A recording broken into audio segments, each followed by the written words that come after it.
Con đang lái xe. Hả? Lái xe không lái, quay lại coi. Pa pa pa pa pa.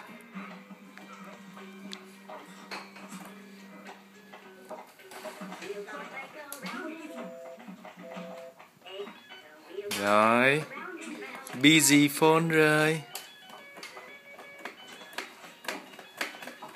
Trời ơi, lên số dữ vậy con. Bin. No. Không có ngậm. Bin.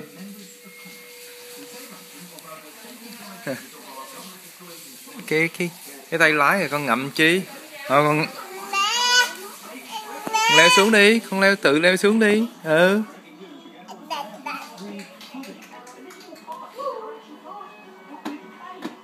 Đây kêu con kìa.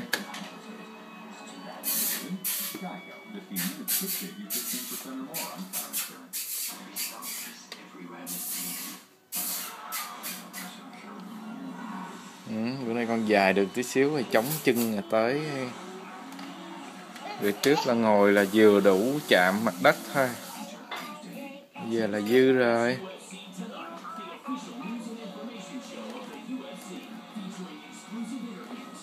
Chơi chán rồi con leo xuống đi.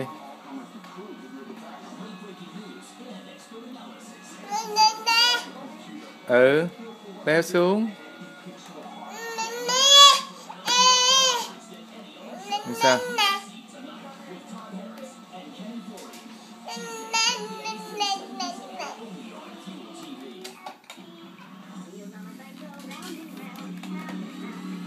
No, Bin. Nè. Không muốn ngậm. Nè, leo xuống đây nè.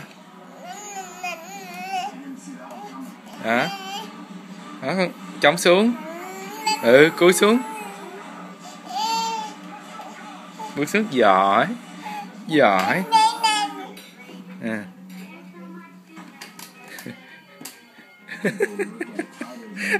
Giỏi. Sao con không thả cho rớt xuống cái đùi? Đó. Nghịch lắm á. Đó, con bò đi đâu vậy? Bin.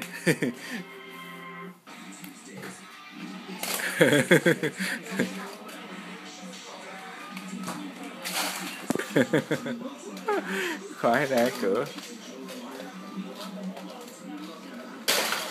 Trời ơi, con giật cái đó có ngày nó đứt đó.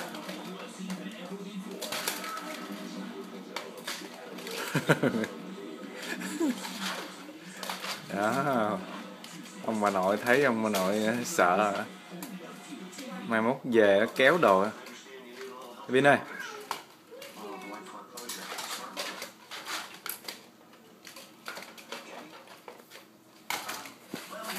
Thấy được rồi con. Nè, đứng vậy nè.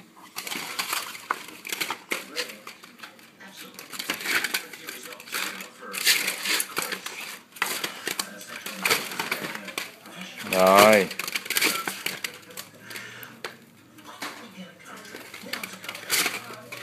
Vậy đã chưa? Đi.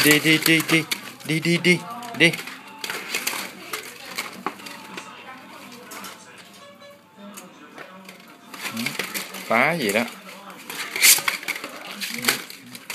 Cho nó bật qua bật lại nghe rột rẹt gì đó.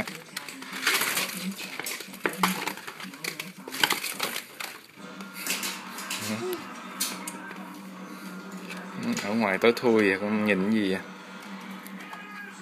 Ở đây đi tắt nha. Bye Bin.